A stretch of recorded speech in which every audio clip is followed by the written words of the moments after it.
Oh man, if only there was an easier way to start off this video, like having a sponsor or something. Wouldn't that be an easy ass segue to get things started? Anyways, since you're here, you're probably wanting to know a build for the Ritualist that came with the DLC for Remnant 2. And I've put a fair share of time into this DLC so far. Might as well go over the archetype right quick before going into the rest of the build. Mate, the prime perk, Vile. Negative status effects applied by the Ritualist inflict infected, and the infected debuff itself is the victim receives 15% more status effect damage on death. Spreads all of the status effects on them to nearby enemies within 22.5 meters. The reason why the AoE is a weird number like 22.5 is because of my traits, and I'll get into that later. The skills that I run is Eruption, the first one. Creates a 1.5 meter explosion of 150 damage on all enemies within 22.5 meters. Explosion radius and damage both increase by 100% for each unique status effect on the target. And it refreshes all of the durations as well, with a pretty nice cooldown. But once again, the cooldown is that low thanks to some of my traits. The trait you get with the Ritualist is pretty damn nice for this build, and it increases the status effect duration by essentially double. That's very nice. Pairing that with Eruption means you have a long ass time to have dots on enemies. Pretty sure doing the quick math off the top of my head, base default duration of any dot will be 20 seconds. After the 20 second timer runs out, you pop this once, and then it refreshes back up to 20 seconds. So it's been up on there for 40 seconds. And I'm pretty sure you can do that whole cycle 3 times before they drop off. So you can have the debuffs on the enemies for a minute and a half. Just have them continuously ticking down. The first perk is Wrath. Increases all damage to enemies affected by negative status effects by 20%. And increases all critical chance against enemies affected by negative status effects by 10%. Crit chance of playing to a lot of stuff later. Next perk, Terrify. Killing an entity applies Terrify to all enemies within 5 meters of killed entity for 20 seconds. Terrified enemies are more likely to drop ammo on death, and they deal 5% less damage. So this really ain't that useful in the grand scheme of things. Just a little cherry on top. Ability perk, Dark Blood. Reduces damage received from negative status effects by 25%. Kinda useful for my setup. I'll go over that later. And it reduces blight build-up by 50, so you need it, so you don't have to worry about getting blight resistance on any of your armor. I haven't changed the armor yet, but it's fine now. The last one is Purge. On relic use, cleanses all negative status effects. Negative status effects cleansed by Purge are applied to all enemies within 7.5 meters. I haven't really tested this out yet. I'm not sure exactly how far this stretches.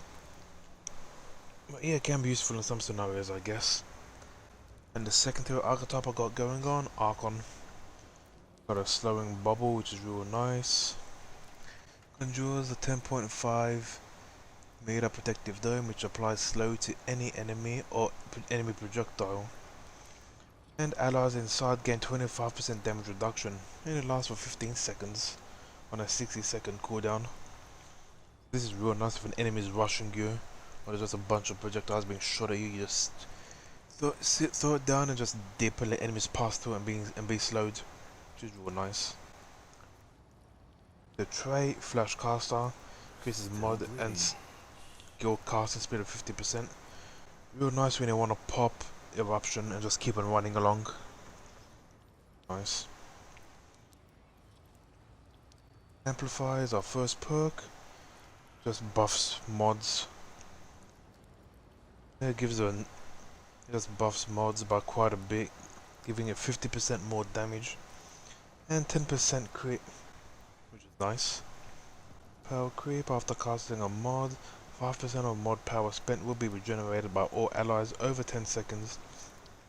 While power creep is active, allies will also gain 5% mod regen. Nice for getting your mods back. Mods isn't really too big a part of this build. Mainly uses Archon for the slowing dome and for Flashcaster. Everything else is just a little cherry on top. Spirit Within reduces mod requirement per charge by 15% and instantly refunds 15% of mod power cost split among both active mods. And Power Relic using a relic grants 200 mod power for both equipped mods and 100 to the current mods. So that's that. So that's all the stuff for the archetypes. The main thing really is Vile. Spreading around all the good stuff, and then Eruption. That's adding on to the add clear even more. Refreshing it for bosses. Now on to the meaty stuff. The gear that I'm actually using. I don't think any of the armor is really important, but to go over them real quick. The Technician Helm, Survivor Overcoat, the Fey Royal Greaves, and the Leto Mark II gloves. Got a decent amount of armor. The dodge ain't too bad. Got pretty balanced resistances, except for the blight resistance, which of course comes from one of the perks from the archetype. So I have to rebalance and reduce that a wee bit. Oh boy, armor balancing, rebalancing, how fun. As for the weapons, I got the Merciless with the Fetid Wounds Mutator. Yeah, this is one way to get two status effects on enemies. And it's pretty reliable as well, given the high crit chance. Well, yeah, given the high crit chance and how easy it is to actually apply bleed onto enemies. You just gotta keep on firing until they start bleeding, then you can switch off immediately. Plus Bloodline's real nice for sniping things as well. As for my melee weapon, I got the Crow Axe, which makes it super easy to apply shock to enemies. And I've got Tainted Blade as the mutator as well, to add on some corrosive. Yeah, that's my other source of corrosive I forgot to mention. Fetid Wounds also adds corrosive on weak spot hits or crits. Yeah, the crits will be far easier to hit than actually trying to go for the weak spots, depending on the enemy of course. So yeah, just this fire, and you definitely gotta get a crit up until you have the reticle fully compressed and actually start bleeding the enemy. This was a simple powered melee attack, but you can throw it as well, so it has some decent range on it too. Any big enemy you can hit pretty damn easily, you just need one, so long as you don't really mess up. And for my handgun, the good old cube gun. Everyone should have access to this by going through the main story after killing that annoying ass cube. Yeah, infinite ammo, has some pretty nice damage, pretty nice rate of fire. The mod is pretty nice as well. And the mutator that I have on is Twisted Wounds. That's the other source to apply bleed. And plus to boost the damage of the weapon up against bleeding enemies as well. So that's also a nice little touch. So far, let's do quickly recap. I get 1 stack of bleeding and 1 stack of corrosion from my long arm. I get shock and I get another stack of corrosion from my melee. And then I get another stack of bleeding from the cube gun. So all in all, we're gonna have 3 unique status effects. And we're gonna have 2 stacks of bleed and 2 stacks of corrosion. The other long arm you can go with, instead of bleed, if you want to get a 4th unique one on, is that new shotgun that I haven't gotten yet, because I haven't gotten another instance of that damn derelict lighthouse spawn. And when I went to the first time, stupid me didn't even know there was a special shotgun down there, and got the ring instead.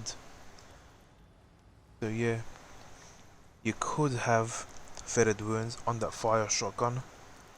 And if you really want to stretch it, you can apply the shock mod so you can get all three onto the same enemy. But that's not going to be reliable because you need to wait for the mod to charge to actually pull that off. It is possible, but it's a bit of a pain. The other way that you can get another unique dot on enemies is either by using Hellfire or using where's the Sunshot? Yeah, Starshot. But this one still relies heavily on mods, so you're not gonna have that up very often as well. And this one just has some pretty short range. That's also the downsides. But hey, it is definitely possible. Yeah, another source of corrosion. Ah shit, whoops, wrong button. As for my amulet, I'm going for Nightweaver's Grudge.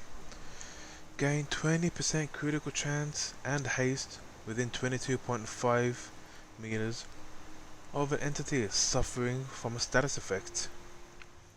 Now if you had your ears out, you could hear my character complaining about being bled. Yeah, that part about being within an entity suffering from a status effect. You are the entity suffering from a status effect. Because we got the Atonement Fold. Self-inflicts bleeding status upon the wearer, causing 1.1 bleed damage per second. But it increases your crit chance by 10%, which is nice. And the bleed damage isn't actually that bad because of the perk that you get from the Ritualist. Wait a minute, let me double check. Switch to medic. Yeah, it doesn't. The reduction in taking the dot damage isn't reflected on the actual ring itself, unlike some other things that does reflect it. Okie dokie, noted. And another reason why that bleed doesn't matter anymore is because you got the blood tinged ring. Gain 2 health regen per second within 25 meters of a bleeding entity. Once again, you are the bleeding entity. So all thanks to the Atonement Fold, we get all up 30% crit, haste, and 2 health regen per second. Even though the life regen is kind of a bit lower thanks to the bleed, you either get 0.9 or you get just a bit over 1 per second, thanks to the debuff you get from the Atonement. But still, all of the extra crit and the haste is definitely worth it. Complaining about bleeding. The other two ring slots I have, Offering Stone, dealing range damage, increases all damage by 1% for 1 second. And it has up to 15 stacks. Killing an enemy extends duration to 10 seconds. So this is a real nice ring that I found not too long ago. Just off a random body. Yes, all damage does mean all damage, which does include each one of your debuffs. That is real nice indeed. The last ring I got going for me is Heart of the Wolf, simply for more max stamina and increased movement speed. To be fair, you can change out either the Heart of the Wolf or the Offering Stone for whatever you like, but I would recommend the Cataloger's Jewel because that's a nice amount of mod power regen per second. If you want to go extra fast with the Rate of Fire, the Ring of Infinite Damage, if you're suffering from overheating when using the cube gun, you can always use the micro compressor. Or if you simply want more crit damage, you can go with the Probability Chord.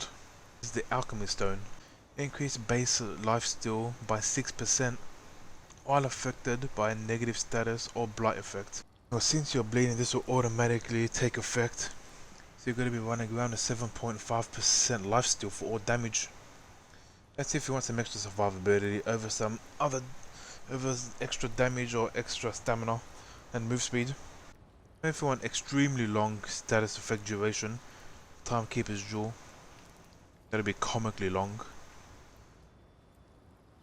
Yeah, pretty sure that's just about it. Oh, the two staples are definitely the Blood-Tinged Ring, the Atonement Fold, and the Nightweaver's Grudge. The other two are kind of up to you, but that's what I mainly enjoy running. As for my traits, 10 Affliction thanks to the Archetype, as well as Flashcaster. Regrowth 1.5, because you gotta love some free health regen. Why is my... Because I switched archetypes, it took off some vigor. But yes, max vigor, max endurance, got up to level 5 for spirit, max expertise, got max amplitude for that tasty massive AoE, bark skin for that nice damage reduction, for level 5 for fitness, level 10 for recov, level 5 for siphoner, and level 5 for wayfarer, simply just to get around faster. Oh yes, thanks game. Now just do a quick DPS test to see exactly how much this full combo can chug out. Third time's a charm because you guys didn't see the other ones. Axe. Then it's bleeding. Then it's that. There you go. Look at all of those dots running along. Now if you have any suggestions on how to make this build a wee bit better, or just if you're running something different like that shotgun that I can't manage to get, then just let me know. And I hope this guide is useful for those trying to figure out this new fancy tool we got at our disposal. Well, I'll see you guys next time.